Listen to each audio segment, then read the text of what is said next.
have a look today. So I will quickly go through the first 4 Noble Truths. We'll go further discussion on the analysis of the Noble Eightfold Path. This is a very good diagram that I have provided for you. I found it very good, very useful. So if you can have a look at your diagram first. In Buddhism, now you all know that we have these 3 jewels, and these 3 jewels come from the Buddhists. They call it the Dhammakaya, means that is the Dhamma that the Buddha taught. So Siddhartha Gautama, the Buddha, this is his teaching, the Dhamma, and we call it the Sangha is the community of Sangha. And the doctrine that he taught, what he realized was the 4 Noble Truths. So that's the topic we were talking about last time. And this is the essence of Buddhism actually. And I have given you only a summary here, just a summary of what we did. Buddhism can be resumed in 4 sections, which are called the 4 Noble Truths. Each of these were discovered and also realized by the Buddha. And so anybody can learn and understand, you can practice, and through your practice you can understand this Dhamma correctly. So the first one we went through, the Noble Truth of suffering. We also call it the unsatisfactoriness in life. I think if you say unsatisfactoriness in life is much better wording than suffering, because some people find it into account. So we call it that all things, all component things are subject to suffering or insatisfaction. So no living one can avoid, any living being cannot get rid of this. So you have the separations, and then you have separations from your loved ones, and then you not only separation, then you have to be with the ones that you don't like, live with those people whom you don't like, and then your old age, birth, the sickness, old age, death, all that gives you suffering. This is called the first Noble Truth of suffering. So this first Noble Truth of suffering is also divided into 3 sections, but before we go there, I have written here about Buddha's, the first Dhamma sermon. So Buddha addressed the first Dhamma because we spoke about it at length last time. So Buddha at his first Dhamma sermon, after he realized the Dhamma at the deer park at Isipatana, he preached the Dhamma Chaklapavatana Sutra to those 5 ascetics. And also in English we call it the turning of the wheel of the Dhamma. So he practiced these 2 extremes, and he realized that these 2 extremes didn't help him at all. So he learned to avoid indulgence in sensual pleasures and self-mortifications. By avoiding these 2 extremes, Buddha realized that the middle path is the best way to understand, to tread the path. That night, in his first watch, he started seeing his past lives. Right? So he started seeing his past life, and in the second watch, he started seeing how other beings are born and they pass away according to their karma.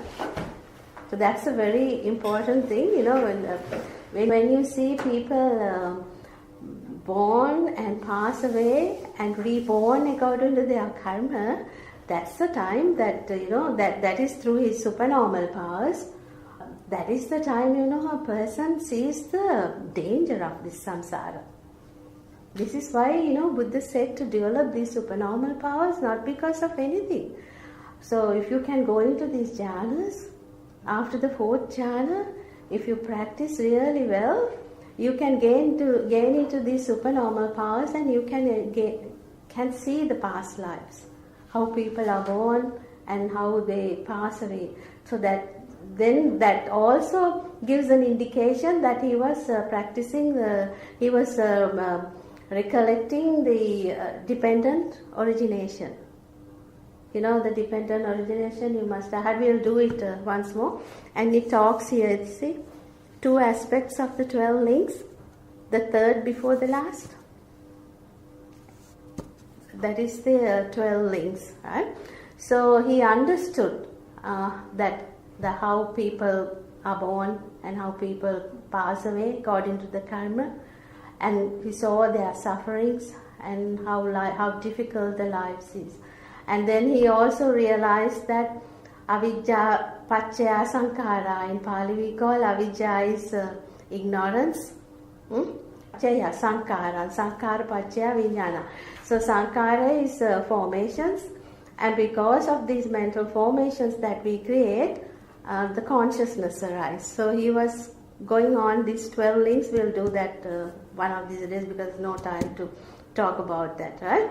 So that is the dependent origination that he was going forwards and backwards, thinking about it and trying to gain the understanding.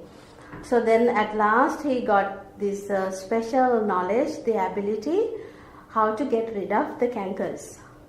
Asavaksya jnana, it's not written here. Asavaksya jnana, it's called the knowledge to destroy all defilements, and he attained enlightenment. So when he attained enlightenment, he understood the 4 noble truths and also the 8-fold noble path. So if a person wants to gain enlightenment, this is the path that you should tread.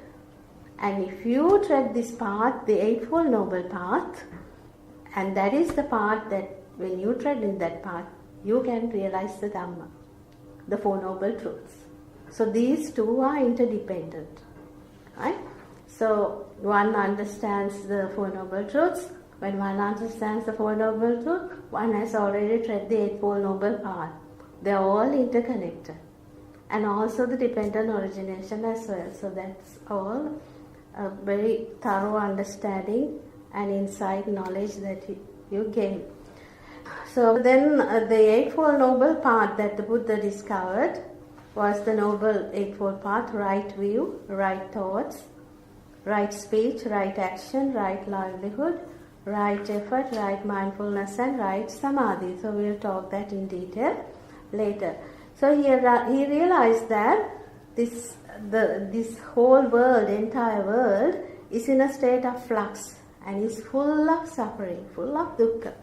And he said it's like a flowing mountain. So he realized the facts regarding the 4 noble truths, and according to Satya Vibhanga Sutra, the Buddha explained what the first noble truth is. So it's birth, old age, sickness, death, sorrow, lamentation, pain, grief, despair. These are all kinds of suffering that we have, right? Association with the unpleasant, separation from loved ones, not getting what one wants. And in short, the 5 clinging aggregates are dukkha. Aggregates, you know what they are, no? What our body is composed of. We'll talk about that later. So the first noble truth explains all ordinary suffering that we all have. But here also he didn't deny happiness. He admitted all forms of happiness, both material and spiritual, for laymen and lay women, as well as monks and nuns. So in Anguttara Nikaya explains list of happiness.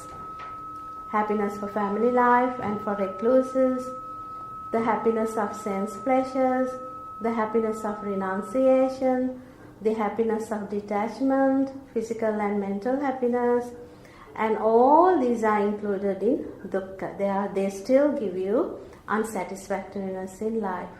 And even the high spiritual happiness, jhanas we call the high absorptions, he included them also in the dukkha, because the jhanas won't give you, once the jhana is over, you come back to your normal life.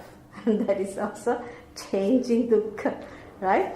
So suffering is a part of human existence. For all who have been born, this is the dukkha that we all face. Then the second one, now these 3 dukkhas have been divided differently. The first dukkha we spoke about, The second dukkha is produced by change, and we call it viparinama dukkha. By change, now you must have experienced in your life, when things change, like our loved ones leave home or separations, your best friend was very close to you, leaving you, that gives a lot of suffering, right? And so that is why, and also it's a conditional state, so they keep changing and we also feel that sorrow. And the third form of dukkha, that is the one that we should really concentrate on, and it's very important dukkha because it talks about us, about myself, me, mine, my body, whatever that you call mine or mine. So it needs an analytical explanation of what constitutes of a being, no, I or myself, because that is very important now. If you can get rid of that ego, the one that you are holding on to, me, mine, that itself is realizing the Dhamma. So you become a stream enterer. Right? So that is the hardest part, and we call it Sakkaya Ditthi in Pali. And if you can get rid of this view, that holding on, that you are holding on, that is the time there is a big transformation can happen to you. So when people listening to this, they can even gain that transformation, but you have to tell it in a very deep form, so that, and little bit of meditation will also help you. So there are a combination of ever-changing physical and mental forces or energies within us. If you have experience, observed yourself, all these things keep changing in us. Because they are forces of energies. And that these we can be divided into 5 groups. That's what we call it, 5 aggregates. And this purpose of analysis is to create the wisdom of non-self. So now the 5 aggregates we call, the first one is form. So form is our physical body, right? Your corporal body. So what is the body made of? When we think of what is our body made of? Okay. Cells, what are they? What do they like, They are called those substances, right? So there is watery substance in your body, you understand, because you have blood, mucus, urine, all sweating, all there, that is watery substance. And then there is this hardness and roughness also in your body. Like, they just don't disappear quickly. Hair, teeth, nails, bones, and things like that, they don't disappear very quickly, but they are also impermanent. But so that we call matter, or also we call it earth. Earth element. The 4 elements, one is earth. And then also we have fire element in us. Heat, because we digest our food, and then we need the heat for us to survive, because in the cold and all sorts of, so there is heat, we understand that, no? And then also we understand that we have air in our body. Have you felt? We breathe in and out, and then we pass air sometimes through our, So we understand that. So now these are the 4 elements that we have. Other than that, we can't think of anything. So all the other things are a part of those 4. Can you think of anything else? Do we have gold and silver inside us? Can we find anything better than that? No. Did you mention water? Yeah. By watery substance. Watery substance like blood and mucus, all that is there. Phlegm, and I mentioned before.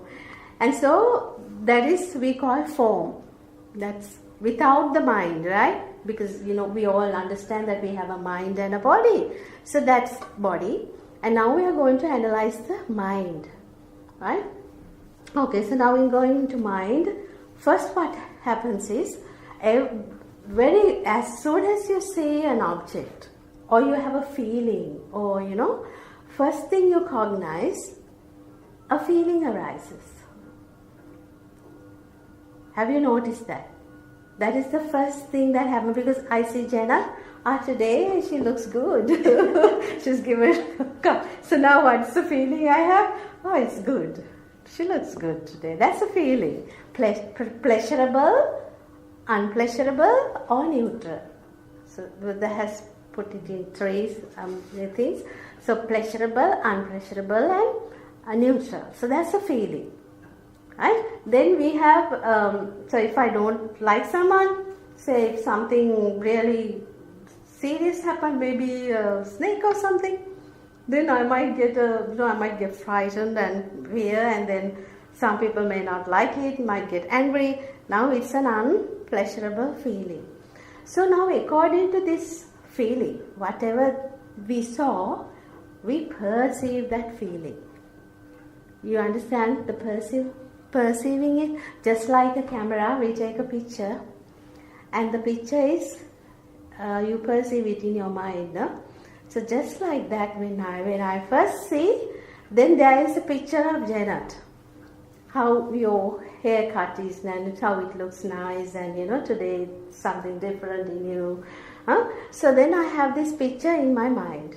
So that's why I say you perceive. So the colors you wore and everything. Right? Or if I see something different, say that chair is blue, and I looked at the chair and then I perceived that. So that is a perception. Now according to the perception that you had, you develop your mental formations. So mental formations are volitional, karmic. Karma? That is the time you create a karma. So I can give you an example. For instance, say if you see a snake, say you're going out here, so you see something dark, really dark, and you saw that, and all of a sudden then you got, maybe one person might get frightened. Or one person may go out of the way to kill that animal with a stone or stick or something. Another person might think, oh, let it go, and you just take the other road and you just go away. So now this is where the karmic thing happens, volition takes place. So the person who lets it go created a wholesome karma. The person who did the act created a unwholesome karma. So according to your feelings, according to your perceptions, how you perceived it, and then you create mental formations. Mental formations are karma forming activity. So this is, and then we have put consciousness last, because consciousness cannot exist by itself. Consciousness is always, it has to have all the other mental factors. So with the concomitant mental factors, consciousness also arises, right? So now tomorrow if you come out and see, it can be a rope. You see, if you come out and see, it may not be a snake, but this is how we perceived it. So that's why we are going to learn the right view today. According to our view, we see things, we perceive things. So now this is what is called the third kind of dukkha. And because we don't understand that there is no me or mine, what we do is we create this ego, the personality of me. And because of this personality of myself, we try to, according to the view I have within me, because I don't have right view, because if I have the right view, I have got rid of my and me, this view. Right? So you could have been a stream enterer or Sudhamma by then. Because we don't have that, still we have these problems coming in, not seeing the thing in reality. That's what we call it, not seeing the nature of things as they are. That's what we call. Yeah. Because for the mental formation, if let's say when I saw the snake, and then I just come up in my mind that I want to kill it, but I didn't do anything. Yeah, that's okay. Because for you to commit a sin, You have to kill. You have to think. Think, but then you have to do it yourself with your body or with your actions. So no karma, even for there might be a little karma because that you created that little anger through you. So it can be very little, minute, but not a full committed karma as killing. Okay? For you to commit that killing, then you have to do it physically. And think about it and plan it and then kill it. Right? So now this wisdom of non-self is the very important factor that is having in us, because we don't have that, because we don't have this wisdom of non-self. Only we get into all forms of difficulties and trouble in life. Because we don't see the picture clearly as it is.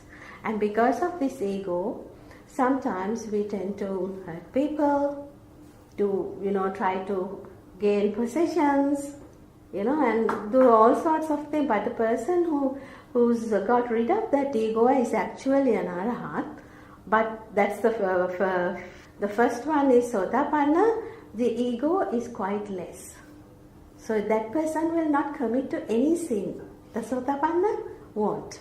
Very careful about it, because this Eightfold Noble Path is quite high in that. Right? We'll learn about that. So now, one thing, Question, what is non-self? Non-self means you understand that there's nothing here. Good question.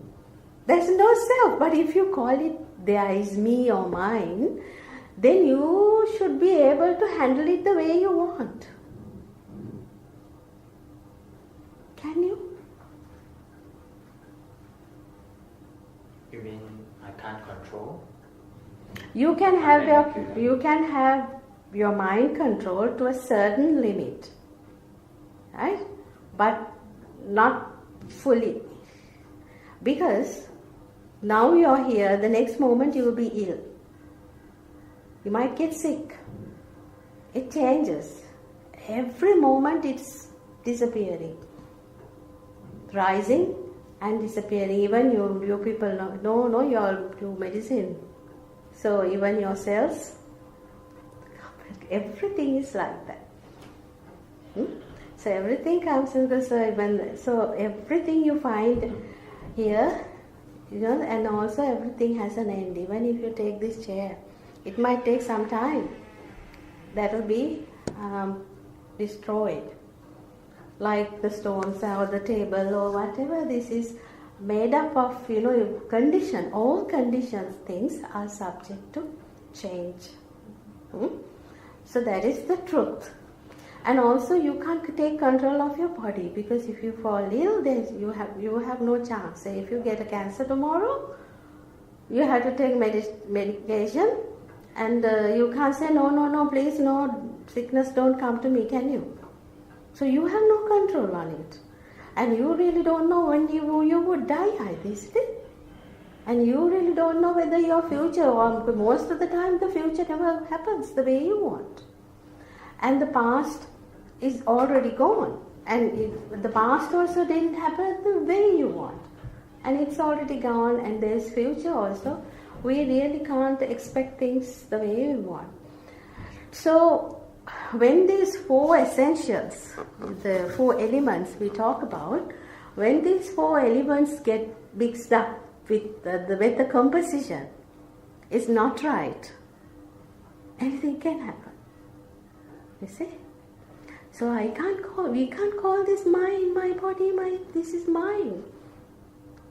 So that is so difficult for us, because in samsara, for so many births, we have been saying this is mine and mine and mine, and so attached to it.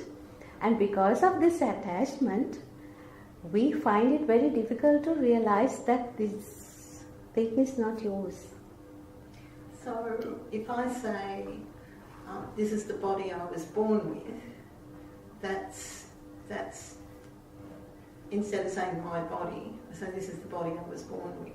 Is that? No, it's all right saying this is my body, because now here we talk, see the... But you have to say something. Yeah, that's right. We are coming to that. It talks about two truths here. Can you see? One is relative form. That is what we all talk. You, your name, Janet, and Jamie. That is relative talk. And we are also learning absolute truth. What is that? That's Abhidhamma. So you learn the reality, the real truth. And it teaches you to see. It's very beautifully. It's done here in this diagram. So if I say... We can. As a whole, we have to. Otherwise, we can't survive and live in this world. But if I think this is the body I was born with, yes, that's and good. something happens, like my hearing is not good, so my hearing is getting worse, then I don't attach to that. That's just the way things are happening. Natural way of. So it's no good me getting upset about that. No point. I have to do something to manage it. Manage it, but if I get upset about it, then I'm clinging to... You'll be suffering. Is that Clinging means when you cling, you suffer thinking about it. Oh, I lost my ear, as if you are the only person who loses it. Yes. But a noble person, a person who has understood this truth, that person knows that this is not only for me. This is for everybody. So the impermanent nature of this body has taken place, and it is, how do I say, deteriorating. Huh? So when you understand that, you have no suffering there. No. You let it go. Frustration, but no. Yeah, no frustration. Well, frustration is suffering. Yeah, so this is what the Buddha says. Frustration's going down. Yeah, this is what the Buddha says to understand. So let it go like that. Let the pains also, when you have pain and grief, let them just go. And realize this is happening to everybody. This is the nature of human life. Let it go. It can take time to do that. In time to do when you listen to Dhamma. That is why you need to listen to Dhamma very often, That's very important. So when you keep listening to Dhamma, it will be very easy for you to understand this concept, right? So, the third one in the First Noble Truth is the one that we really have to understand well. The mind and body concept and the self-view, right?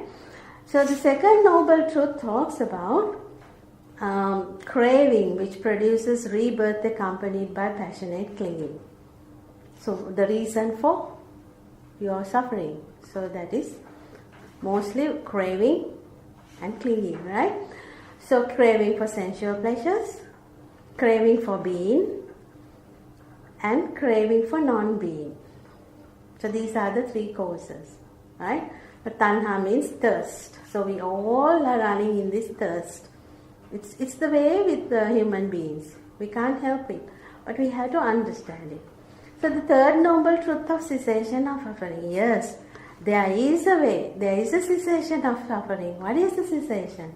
Liberation, relinquishing, non-attachment, and letting go of that craving. Let it go. When you have sufferings, feelings, learn to let go gradually. But that will come with your meditation. Otherwise it's very difficult for someone to let go. A person might be able to. By clear thinking, a person can do it. When you learn to let go of few things, you really begin to practice it. Right? So letting go easily is very beautiful when we start with the act of generosity. What we cling to, things, you slowly try to give things gradually, dana, all that. Your kind work, giving things, helping people, teaching them.